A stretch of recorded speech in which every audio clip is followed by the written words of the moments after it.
This is the Page Publishing Book Club.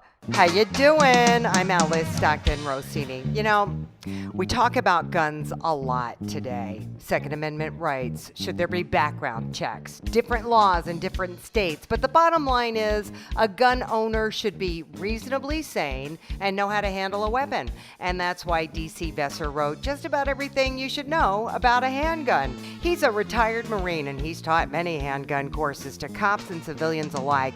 And he's developed a lesson plan he decided to share. So I found it interesting that you consider yourself a gun-a-linguist. I did that, didn't I? You'll have a lot of people paying attention to your book. Well, I was going to call it Gun Talk. So I sat down and Googled Gun Talk, and I hit about 600 trillion hits in about 0.02 seconds. Yeah. So I asked the guy at work, I said, what can I do? Calling it Gun Talk. And he said, sounds like the language of guns, gun language. I said, well, say it like that. It sounds good. All right. So everything you should know about a handgun. You stress safety. We talk about murder. How to avoid murder. we do try to avoid murder, but if you do buy a handgun and if you shoot somebody, you're going to be tried for murder. That's the law. You have to be tried for murder. Right. Because nobody can just go out and shoot somebody. You have to have a reason. Now, there's such a thing as an excusable death, and there's also one that's inexcusable. That's when you're guilty of having killed somebody, also known as murder. So we talk about murder and what the different laws and what they consider as an excusable shooting. Okay, an excusable kind of shooting, for example, might be if you're pushed to your limits, you can't go any further to escape the danger, and if your life or somebody else's life is in imminent threat of severe injury or death, then you might be excused for having put an end to that other person's life. So you want to educate people about the law. Exactly. We're just trying to let you know the law is out there, and just because you got a handgun doesn't mean you need to show it, and just because you show it doesn't mean you got to use the trigger. Now, you talk about stand your ground. There are several states that have a stand your ground law, but they all kind of differ in meaning, so I'd hate to just say one definition fits all. For example, Virginia has what they call the castle law. That just became a castle state about 3 years ago maybe. And there's never been a trial wherein somebody has used the castle law to say what exactly we want to have answered, what questions we want to have answered. When we use the excuse, my home is my castle, I should not have to go any further than to go home and to be safe. All right. Flashlights. Bet you gun experts didn't see that one coming. How so? A lot of what you do as a police officer or security officer or even just a Joe Blow citizen that carries a weapon, a lot of what you do is in the darkness. And you need a flashlight, for one. And if you're going to have a flashlight, you may as well have a good one, because guess what? That might be a lesser means of force than having to draw your weapon. Okay, so you should know what you're shooting. Yes, ma'am. You need to know what you're shooting at, and you also don't want to become a target. That's why I use the term in there, drop dead switch, which means that if I drop it somehow by accident, it will automatically shut off. Okay. You talk about the history of guns. You talk about the different stances, the operations of a revolver and a semi-automatic. So I got to ask you, how do you feel about background checks? Background checks, I think they're very necessary. I don't care if it's no more than just a credit check. Something has to be checked in your history. Who knows what's sufficient? I think that we're doing a pretty good job in some places, and I think other places really need to get shored up. Now, what would make it easier for everybody to understand is if we had perhaps a federal law that says this is what you have to do in order to do a proper background check. But the problem is, every county in the United States has a different way to do it, because every county in the United States has a different sheriff, okay? And it's up to the sheriff to decide who gets to have a background check and who doesn't get to have a background check. But if you're going to carry a concealed weapon, you must go to a concealed handgun course. And during that concealed handgun course, it stipulates so many hours in the classroom, a test, and it also requires that you demonstrate competency with the weapon. Now, my interpretation is that you can show me that you can competently and I mean by competent, a minimum of 80% of your bullets have to go on a target at three known distances: 3 yards, 7 yards, and 15 yards. I'll tell you this, not because you're a woman and because I'm talking to you. I'll tell you this because it's true. A woman is a far better student than a man will ever be. They pay attention, they learn things, and they're eager to learn. Men could care less about learning from you because guess what? I'm going to make no mistakes and learn that way. Wow, why am I not surprised? So much more to learn, so much more to say. Thank you. Jeff Minkin taught college for 30 years in Illinois, and now he makes jewelry in San Diego, and he writes books like How to Get Rid of Your Mother-in-Law in 3 Jokes or Less. Do you have an issue with your mother-in-law? No, we got along really well. Oh, so why did Actually. you write a book, How to Get Rid of Your Mother-in-Law in 3 Jokes or Less? Well, it was catchy for one thing, and after I wrote the book, I looked at some of the other titles, and I thought they were kind of lackluster. And I thought this was something that somebody would look at and think, I want to check that out. I had been telling jokes since I'd been 7, and I just love to tell jokes. And I thought, it's a book that you could use for any occasion. There's jokes in there that you can use if you're giving a speech to a group of doctors or just about to anybody. And there's also jokes in there that you can't tell to everybody that are adult jokes, but they're still very funny. And I thought, we need more humor in this world anyway. And so I wrote the book. And it's the one book you can't loan out. If you loan it to anybody, you'll never get it back. People don't give it back. They want to keep it. You want me to give you an example? Yeah, sure. You sound so New Yorky, your accent. My mom was born in Buffalo. This guy wanted to go to the Super Bowl, but he couldn't afford a ticket. But he gets online one year. He sees when he can manage. But when he gets to the game, he's on the top story behind a post. You can hardly see the field. But he saw a seat in the 3rd row. So he runs down there next to the empty seat. He says to the lady next to it, "Is this taken?" She says, "Well, it was my husband's. He's passed away. You're more than welcome to sit here." He says, "Oh, I'm so sorry, but didn't you have friends and family that would come to the game with you?" He says, "I did, but they're all at the funeral." Now, that's a great joke. Did you hear about the old Jewish man who wanted to go downtown, and he runs into this prostitute. She comes up to him. She says, "Hi, sugar, I've got super sex." He says, "Aha, if I have the choice, I'd rather have the soup." We need to laugh at more things, for one thing. Oh, God, you got that I think right. there's not enough humor in this world, Right. I mean, your mother-in-law's on the cover. Did she take offense? No, I don't think so. I don't think she ever saw the book, but I don't think she took offense to it. Although I'll tell you an interesting story. A friend of mine bought a copy, and they left it on the coffee table. Well, his mother came to visit his wife, and she saw the book, and she was very offended. I think the whole book has got some really excellent jokes. It's different from any other joke book. How so? It's got people you like to laugh at, like attorneys or doctors, for example. It's got puns and riddles. It's just got all kinds of things, but it all deals with humor. People you like to hate, there's gay jokes, there's general jokes. I wrote it because everybody says one day I'm going to do something and they never do it, and I'm just the opposite. Ah, good for you. I think the title's catchy. I think the material's amazing. It's different from any other book. After I wrote it, I read the 3 most popular joke books that were on the market at the time, and there wasn't one joke in any of the 3 I would have put in my book. I served a beef tongue for my friends yesterday. You know what they told me? What? They couldn't eat a thing that came from an animal's mouth. What could I do? I gave them a dozen eggs. That's a typical joke in the joke book, that joke. So, do you do stand-up? Like, do you go out and read your jokes? I've done it on an airplane. I've done it to a company that sells vacuum cleaners. I've done it on a cruise ship. I've done it in a lot of different places. All right, Jeff. Tom Mbeke Ekanum has published the 2nd edition of his book entitled Beyond the Execution. It's about the execution of a Nigerian environmentalist who just wanted oil companies to clean up the environmental mess they were making in one of the richest oil-producing yet most impoverished areas of the country. These guys were from the oil-producing areas in Nigeria, which is same area that I come from.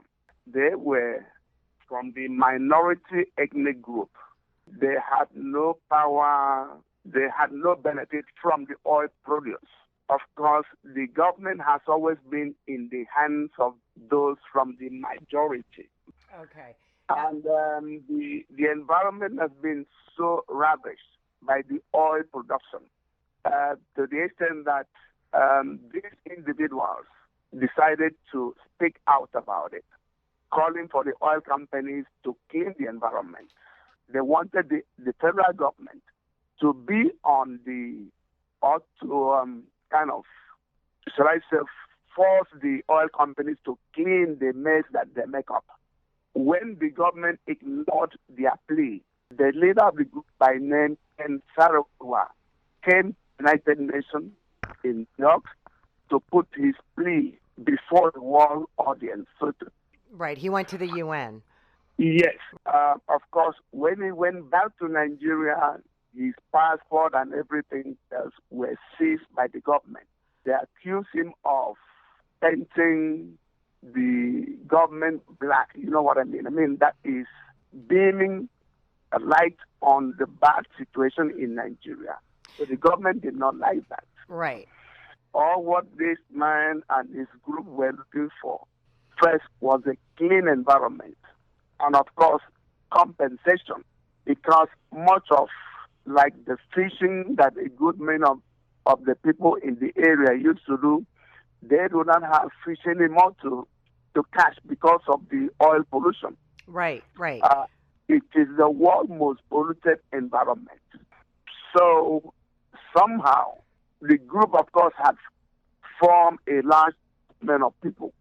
In one of they are gathering 4 prominent individuals in the area that were suspected to be working with the government against their own people were killed. They were suspected to be government agents. So when that happened, the government, of course, rounded Saro-Wiwa and his men and 8 other men who were his executives. So they were put through kangaroo trial, and eventually they were convicted and executed, despite the pleas from all around the world. So that's basically what the book is all about. I don't think people realize, you point out there's 250 ethnic groups in Nigeria. Nigeria alone, yes. And the government works against their own people to get the money for the oil. It's very corrupt. And when this guy came to the UN in the 90s and then he was killed, it brought attention to that region. It got pretty highly publicized. Yes. So these companies come from America, come from countries that know better, and they do nothing. And did anything really change after this guy's death? No. I mean, even as we speak, the environment is still very highly polluted. So sad. Certainly a story that needs to be told over and over again. Thank you, Tom. Ramona Morrow is a guard at a hydro camp in Manitoba. She writes on her downtime, but her book entitled Jamie's Pet was written 25 years ago. Frustrated by the publishing process, she put the book away. And then she found Paige. And then I figured, I'll just see if I can get it published. And then I did, and they got it. It was accepted. All right, Jamie. And this is a children's book. You have children. Yes. My son at the time was 5 years old when I wrote this. Wow. It's about him when he wanted to have a pet. So he asked me, and then I took him to a pet store. And we went through all of the pets and to figure out which one he wanted, which one I would accept. But you learn about all the different animals, the colors, what animals they have in the store. He ended up with a dog, a mixed breed. It's almost as if they know that they had a second chance at life. He has to look after the pet and walk it and feed it and everything that goes along with owning a pet. He has to learn responsibility. Right, yes. Did he take care of the pet when you brought it home, or did you end up doing everything? No, actually, he was pretty good because we ended up getting more pets in real life. So are you happy now that you got this published? Oh, very, yes. And it's a long time coming. Do people know that you published it? Oh, yes, yeah. My mother is in Oliver, BC, and she's telling everybody she knows. The whole town knows. She set up a place for me to be at so everybody can come at the same time and I can autograph the books. Then the TV, she's getting a hold of the newspaper. So now what kind of books are you writing? Still the children's book. I'm doing another one called Jamie's Day on the Farm. And we're going to learn about responsibilities on the farm. Yeah, he's going to be going and visiting his grandmother out on the farm, and he'll be taking his pet there. Then he'll be learning what it's like on the farm, all the responsibilities, kind of what grandma has to do, having fun, playing. Basically, what I wanted to do is for people who haven't been in a pet store or haven't been on a farm, at least they get an understanding of what it's like, because there's a lot of people that can't go out to farms, don't have relatives on farms, or don't live on farms, so they have no idea. Some people don't even go out of their city, I found out. Right. And Jamie actually has a grandmother who has a farm. So here we go. We're going to have travels. Yes, it seems Travels to be with Jamie. a little moral of his life, and chronicling it. Well, how does he feel about that? Actually, when he was little, he was excited. When he was in his teen years, he didn't want me to mention it. And now that he's 30, he's pretty happy. Good. All right. Well, that right there, you've got to feel good about this, all of it. Yes. All right, Ramona, we have to take a quick break, but we are coming right back. This is the Page Publishing Book Club. Attention all authors. Page Publishing is looking for authors. Have you written a book and want to get it published? Page Publishing will get your book into bookstores and for sale online at Amazon, Apple iTunes, and other outlets. They handle all aspects of the publishing process for you: printing, cover art, publicity, copyright, and editing. Call 800-204-6099 now for your free author submission kit. That's 800-204-6099 for your free author submission kit. We're back on the Page Publishing Book Club. I'm Alice Stockton Rossini. Robert Davis remodels homes for a living, and he's the founder of the Better Men Society, an outreach group in Jackson, Mississippi, setting positive examples for young African American men and providing housing and education. He's written more than a dozen books, but Letters to the Motherland is his first published book of poetry. I believe I'm one of the people on this planet that carry the burden for my people. As an African American, we suffer a particular set of disadvantages, hurdles in our community that need to be addressed.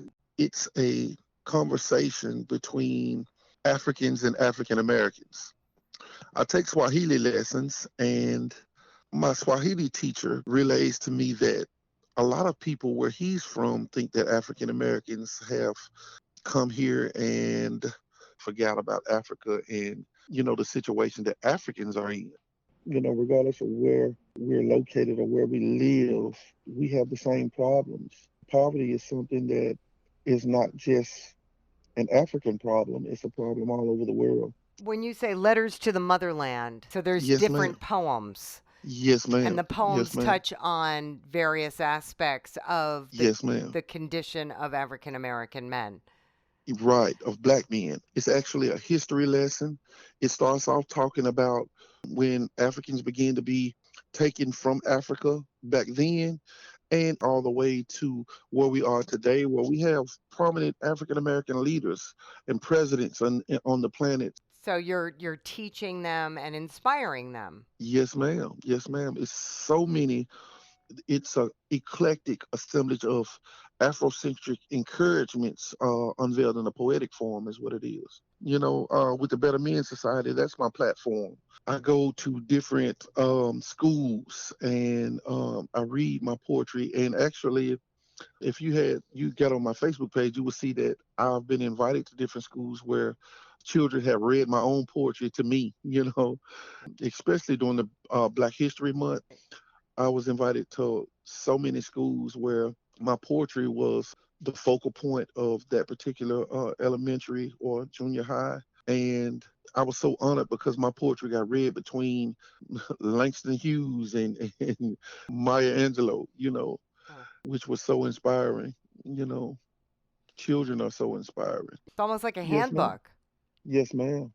I travel all over the country talking to children about, the hazards of the street and the hazards of, you know, negativity, the negative influence. So the Better Men Society is doing good. We're in 13 other states and one other country, and we plan on growing even more. That's awesome. Alex Hamler does logistics for a contractor, but hanging out with his son, playing basketball, and doing art projects is what he enjoys most. So it comes as no surprise that with his son, he wrote his first children's book entitled Ox in the Box. Him and I were talking about children's books and actually trying to get him more into that arena. And I just ended up going with a storyline that we were sitting there talking about. My grandfather owned the farm and kind of based on my son's great-grandparents. So there's this curious ox that, well, first off, they're on the farm, you know that. And there's a box delivered with some equipment in it. And it turns out it's a giant freezer for them to store their slaughtered animals in, but none of that has been established in the book. It's just a freezer. And so this curious ox, well, all of the animals are curious, but this ox in particular pays special attention to the box, and he plays with it, and the box ends up on top of him. And so the whole storyline is basically trying to get this box off of the ox. And it is a kind of a play on words when you think about an ox in a box, or being somebody being inside of a glass box. I know you probably heard that, or the glass ceiling. Yeah. So it's kind of yeah. And so there's more to come. So, at the end of this book, the ox does not get out of the box. But, you have to stay tuned to find out what's going to happen for the rest of them. Do other animals try to help him? Yeah, in a way. They kind of lead him to his pen, but not necessarily help him like with their paws or hooves or whatever. He's pretty much freaking out because he's stuck inside of this box. And, all of the other animals, they kind of talk to him and keep him from hurting himself. It's funny. I think the kids will get a kick out of it. Who stops by? A pig and a horse, they're like his best friends on the farm. And towards the end of the story, the farmer notices that the ox has gotten himself in the box, and he's scratching his head, wondering how he's going to get him out of the box. Because if you think about an animal being trapped in something, they're not the calmest of animals, So. How old's your son? He's 11. Did he help you write the book? Yeah, he had a lot of input as far as a lot of those were his ideas, the gist of the story, but yeah, pretty much it was a collaborative effort between him and I. So you've got another book planned, and we figure out how the ox gets out of the box. Right.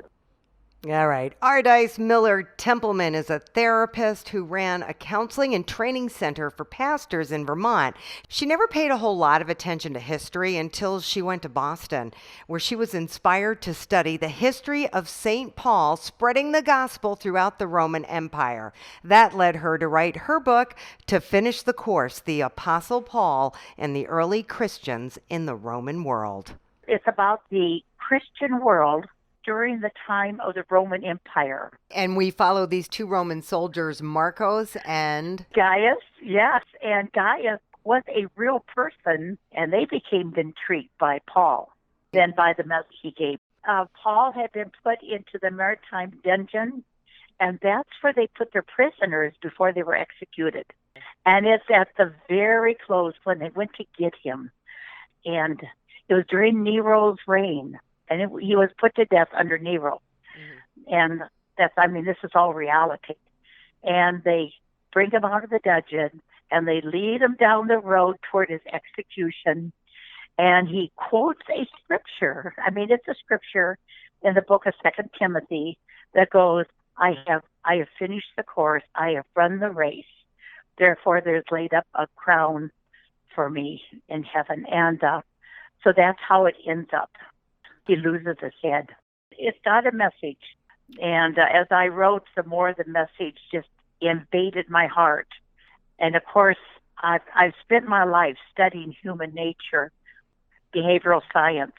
So human nature has never changed throughout history. Human nature is the same, regardless of culture. So I use my study of human nature in developing these characters. The message is that there really is freedom from bondage, from the bondage of despair, of sin, of whatever the circumstances in life are.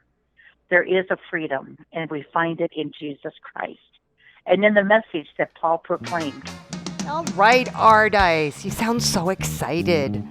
Good work. Another excellent group of authors here on the Page Publishing Book Club. We hope you are encouraged and inspired to open your computer right now. Put your fingers on the keys and start tapping. If you missed anything on this show or you just feel like doing some binge listening, go for it at 710WOR.com. In the meantime, we have another show coming right up next week. Same time, same place. 710 WOR. I'm Alice Stockton Rossini.